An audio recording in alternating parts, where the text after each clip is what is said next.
The invasion of Iraq was based, we now know, on lies and exaggerations. It's now actually spread terrorism way beyond where it was when we originally attacked. As for Iraq itself, the country is decimated. Decimated. I want you to watch this report about the story of a place called Mosul.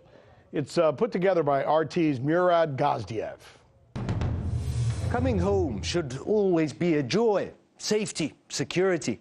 But it isn't always so, not when you're coming back to Mosul. There are no basic services in the city, no jobs. It's terrible. We returned to our homes a year and a half after the liberation. But there is no life here. There are no decent streets. We suffer from power and water shortage. It feels so pathetic. We are here battling all the hardships. We now regret that we ever came back.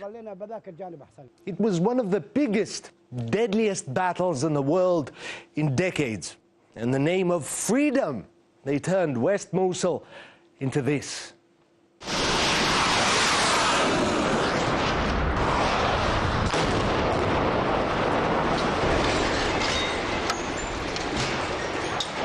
A city of millions reduced to ash and rubble in an act they called liberation.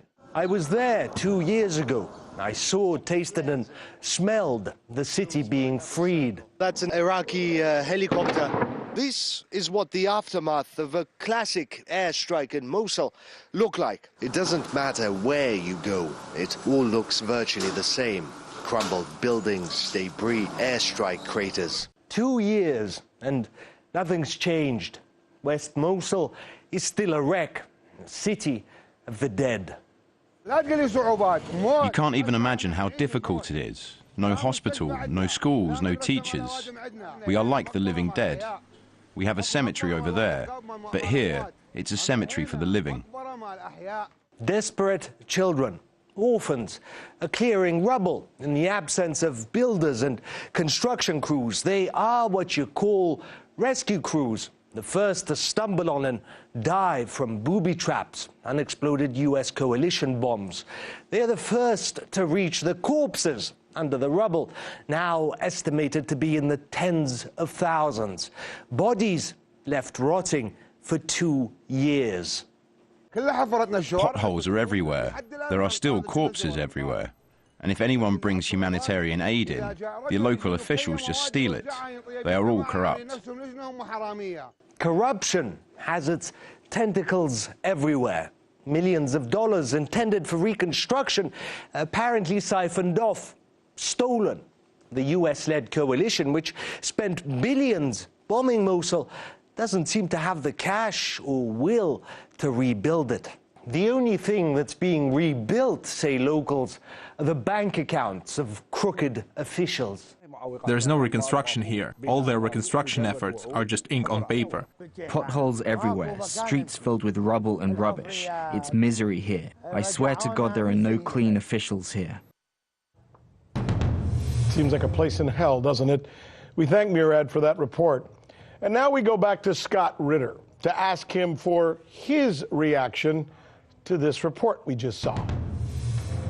You know, I've been to Mosul, spent a lot of time there, and I remember it as a beautiful city, you know, a very diverse, you know, group of ethnicities that were living together in peace and harmony. I know that's under Saddam Hussein's regime, and people you know, find it difficult to accept that things could have been nice under Saddam. But when you compare and contrast the Mosul that I experienced with the Mosul that you see today, the Mosul you just described, you know, it's night and day. We destroyed, in the name of liberating the city and the people, we destroyed, you know, one of history's great cities, and to achieve what? You know, the Islamic State that took over Mosul in 2014 was a byproduct of of America's intervention in 2003 and the vacuum that was created by removing Saddam Hussein. You know, I can't sit here and tell you that there was a better way to liberate that city, but I can tell you that had we not invaded Iraq in 2003, there would have been no need to liberate that city. Well, you're the perfect source to ask this question to definitively, right? So we attacked a country that A, did not attack us, and B, did not have the weapons of mass destruction that we claimed that they had.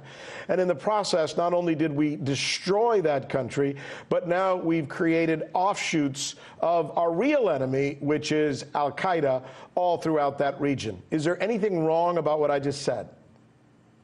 Well, one thing, we need to add that we didn't just help create Al-Qaeda. Today, we are sustaining Al-Qaeda through support we provide in the name of trying to facilitate regime change in neighboring Syria. So it's not just that we empowered the one enemy who did attack us on 9/11.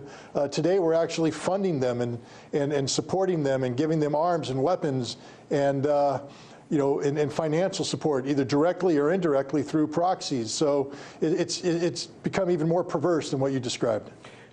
Guys like you who served your country, and people like me who came from a communist country and absolutely owe so much of who we are to this country. We love America, and yet we can't help at least be somewhat saddened when we see people like John Bolton and Mike Pompeo and Elliot Abrams suddenly at the helm of every global decision that's being made in the name of your country, Scott Ritter, and my country. What is your take on that?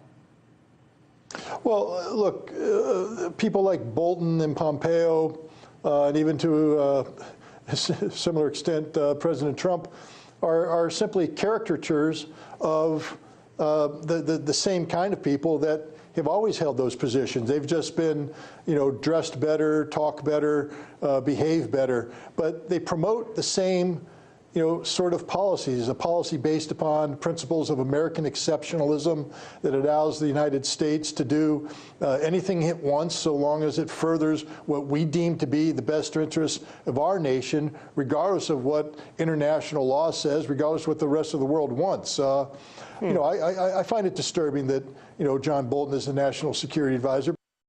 Hey YouTube, thanks for checking out our channel. We hope you enjoyed the video. We have tons of content for you just like this. For more of RT America's one-of-a-kind news and analysis, be sure to subscribe and never stop questioning more.